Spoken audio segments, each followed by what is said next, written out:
విక్రమ్ టీవీకి సబ్స్క్రైబ్ చేయండి. Subscribe to Vikram TV. Subscribe to Vikram TV. Subscribe to Vikram TV. Subscribe to Vikram TV. Please like, share and subscribe to Vikram TV.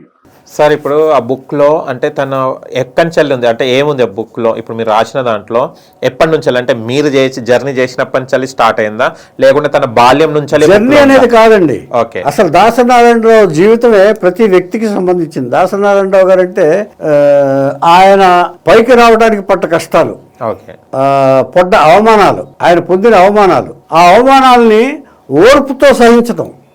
ఇప్పుడు ప్రతి మనిషికి, మీకు కానీ నాకు కానీ ప్రతి మనిషికి కానీ జీవితంలో ఎన్నో ఒడిదుడుకులు వస్తూ ఉంటాయి. ఒడిదుడుకులు వస్తూ ఉంటే కొందరు ఇంపేషన్స్ తోటి అంటే ఓర్పు లేకుండా తొందరపడిపోతూ ఉంటారు, తొందరపడి వేరే దారిలోకి వెళ్ళిపోతూ ఉంటారు. మరికొంతమంది ఓర్పుతో ఎలాగైనా సాధించాలన్న పట్టుదలతో కొందరు సాధిస్తారు. అవును, ఎప్పుడైనా సరే. అంచేత ఇప్పుడు ఓబరాయ్ అన్నాడు, 12 రూపాయలు జీతగాడు అతను. ఎలాగైనా దీన్ని సాధించాలనుకున్న ఓబరాయ్ అదే ఏ హోటల్లో అయితే పనిచేశాడో ఆ హోటల్ నుంచి బయటకు వచ్చి చిన్న హోటల్ పెట్టుకుని అంచెలంచెలుగా ఎదిగి ఓబరాయ్ హోటల్స్ అని పెట్టాడు. అలాగే ఫోర్డ్ కంపెనీలో ఒక అతను పనిచేశాడు. ఇప్పుడు ఫోర్డ్ కంపెనీ ఓనర్ లేడు, అతను ఒక చోట పనిచేసేవాడు ఏంటంటే అతను డెవలప్మెంట్ చాలా కృషి చేశాడు ఆ కంపెనీకి. ఆ కంపెనీ పైకి వచ్చిన తర్వాత ఇతన్ని పంపించేశారు బయటికి. అంతే, మనం వర్క్ ని లవ్ చేయాలి, కంపెనీని కాదు. పంపించేసిన తర్వాత ఇతను ఎలాగైనా అనుకుని ఆ ఫోర్డ్ కంపెనీ పెట్టాడు. ఫోర్డ్ కంపెనీ పెట్టి ఎంత అభివృద్ధి చెందింది. అవును, అంచేత మహామహులైన వాళ్ళందరూ, గొప్పవాళ్ళైన అందరూ, సాధించిన వాళ్ళందరూ ఓర్పుతో తమ పండించిన అవమానాలని పట్టించుకోకుండా అంటే దాన్ని మనసులో పెట్టుకుని మనం ఎలా సాధించాలి అనే ఉద్దేశంతో చేశాడు. అలాంటి వ్యక్తుల్లో దాసనారాయణరావు గారు ఇండస్ట్రీలో ఒకరు. ఆయనకి చాలా అవమానాలు జరిగినాయి. ఎలాంటి అవమానాలు అంటే ఎవరు అవమానం చేశారు? అందరూ అవమానాలు చేశారు. ఎలా అంటే ఏంటిది? మూవీ పరంగా అసలు ఆర్టిస్ట్ గా వచ్చాడండి. అసలు ఫస్ట్ దాసనారాయణ ఆర్టిస్ట్ గా వచ్చారు, తీసుకొచ్చారు ఒక ప్రొడ్యూసర్. ఓకే, అదో క్రెడిట్. ఇంతవరకు ఎవరికి జరగదు. ఇండస్ట్రీకి ఏదైనా అవుదామని చాలా మంది వస్తారు, ఆయనకి ఇష్టం లేదు. Okay, I don't want to be among 100, I want to be above 100 అనుకునే వ్యక్తి ఆయన. అంచేత ఆ సినిమా కోసం ట్రై చేయలే. బికాజ్ ఆయన జాబ్ చేసేటప్పుడు drama writer, aeronautics, Hindustan aeronautics చేసేటప్పుడు రైటర్ ఆయన. నాటకాలు రాసేవాడు, నాటకాల డైరెక్టర్ ఆయన. ఆర్టిస్టులు క్రియేట్ చేశాడు ఆయన.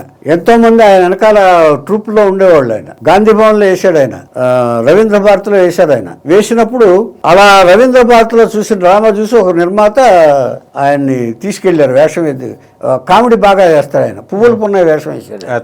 ఎవరో మాడా వేశాడే, తెలుసా మీకు? చిల్లరకోట చిట్టమ్మని సినిమా చూసారా? లేదా, తెలీదు. మాడా వేశాడు, కొద్దిగా వేషం, ట్రాన్స్జెండర్. ఓకే, వేస్తే అది బాగా నచ్చింది ఆయనకి పెర్ఫార్మెన్స్. నేను అందం కోసం పందెం అనే సినిమా తీస్తున్నాను నేను, కాంతారావు గారు వీళ్ళు. అక్కడ లండన్ తీసుకెళ్ళాడు ఆయన. తీసుకెళ్ళి రావడం ప్రొడ్యూసర్ ఆఫీస్లో మకం పెట్టాడు ఆయన. ఇప్పుడు మిగతా వాళ్ళందరూ ఏంటంటే ఎక్కడ రూమ్ తీసుకుని ట్రయల్స్ వేసి ఆఫీసులకు వెళ్ళి ఇచ్చేస్తారు. కానీ ఆయన అలా చేయలే. ఆఫీస్కి వెళ్ళాడు కానీ షూటింగ్లో ఆయనకి అవమానం జరిగింది. ఎలాగంటే Balakrishna main character. Balakrishna main character. Balakrishna 10 టేకులు తిని డైలాగ్ చెప్పలేకపోతే ఈయన అప్పుడు నెమ్మరేసుకుంటున్నాడు ఆయన డైలాగు.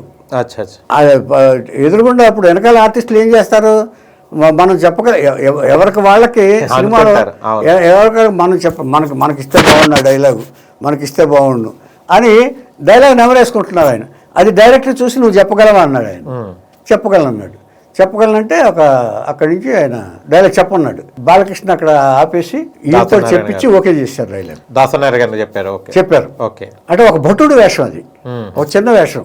మెయిన్ కమెడియన్ వేషం ఇస్తానని ఫస్ట్ అవమానం. ఇది మెయిన్ కమెడియన్ వేషం ఇస్తానని తీసుకొచ్చి ఆయనకు ఒక భటుడు వేషం ఇచ్చారు.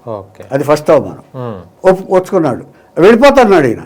వెళ్ళిపోతుంటే కాదు, ఎందుకు తీసుకొచ్చారు కదా, నెక్స్ట్ పిక్చర్లో ఇస్తాను అని ప్రొడ్యూసర్ నచ్చ చెప్పాడు. ఎందుకంటే హీఈస్ గిల్టీ. ఇచ్చేదంటే సాయం చేస్తానని మీరు తీసుకొచ్చారు, సాయం చేయకపోగా అవమానించారు, ఎలా ఉంటుంది అది? అది కాకపోతే అప్పుడు అది ఫస్ట్ స్టెప్. ఎవరికైనా మనం అవమానం పొందిన వెంటనే మనం ఇదే లాస్ట్ అనుకుంటే చాలా పొరపాటు, ఇదే మనకు ఆఖరి రోజు అనుకుంటే చాలా పొరపాటు. చాలా ఉంటుంది సాధించాలంటే. ఇప్పుడు ఛానల్ పెట్టారు, మీరు ఛానల్ పెట్టినప్పుడు దీన్ని పైకి తీసుకొచ్చేంత వరకు కృషి చేయాలి.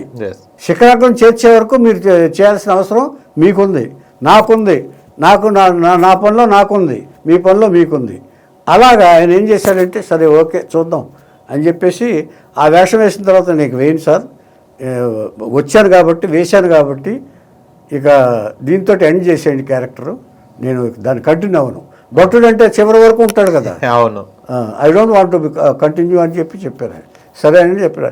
అయితే నేను వస్తానంటే, కాదు నువ్వు ఉండు, నువ్వు టాలెంట్ ఉన్న ఆర్టిస్ట్వి, టాలెంట్ ఉంది నీకు, అంచేత నువ్వు వెళ్ళిపోయినందువల్ల ఇప్పుడు ఇదేం లేదు, ఇప్పుడు నేను నాకు తెలిసిన వాళ్ళకి చెప్తాను, ప్రయత్నించు, మంచి వేషం తగిలిందనుకో, ఏమో అదృష్టం కలిసి రావచ్చు, అంతవరకు మా ఆఫీస్లో ఉండన్నారు ఆయన.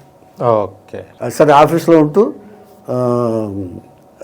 దీంట్లో చేస్తూ, దేంట్లో చేస్తున్నారు, జాబ్ చేసుకుంటూ, ఆఫీస్ అకౌంట్లు చూస్తూ ఊరికే ఉండడు ఆయన. ఊరికే తింటాం ఇష్టం లేదు ఆయనకి, వర్క్ చేయాలి. ఓకే, ఊరికి ఎందుకు తినాలి, ఊరికి తిండి పెడితే తినే రకం కాదు ఆయన. దాసనారాయణ గారు వర్క్ చేస్తేనే భోజనం కూడా చేస్తారు, అంటే ఆయన మనస్తత్వం అది ఫ్రీగా లేదు, కష్టపడే మనస్తత్వం అది. అక్కడి నుంచి గొప్ప విశేషం ఏంటంటే, ఇందులో అందరూ నోట్ చేసుకోవాల్సింది, ఫస్ట్ పిక్చర్కి ఎలా అయితే కష్టపడ్డాడు ఆయన, 150వ పిక్చర్ కూడా అలా కష్టపడ్డాడు ఆయన. అంత కష్టాన్ని భరించాడు ఆయన. ఊరికే కూర్చుని అది చేయి ఇది చేయని చెప్పారు కాదు. 150వ చిత్రానికి వర్షంలో, నిజం రైలు వర్షంలో తడిచి 151వ చిత్రానికి చాలా కష్టపడి డే అండ్ నైట్.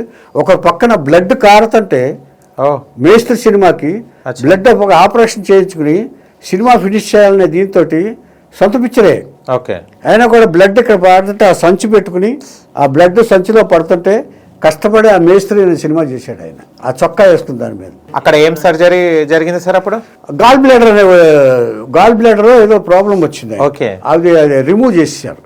రిమూవ్ చేస్తే ఆ బ్లడ్ ఇది వస్తుందంట, అంటే డిస్టర్బెన్స్ ఆహారం తీసుకోవడానికి లేకపోతే అప్పుడు దీంతో ఆహారాన్ని పంపించారు, లిక్విడ్ అంతే. అంత హార్డ్ వర్క్ అన్నమాట, అంత పెద్ద హార్డ్ వర్క్ అంటే అదే మాకు అలవాటు పడింది, అదే అలవాటు అయింది.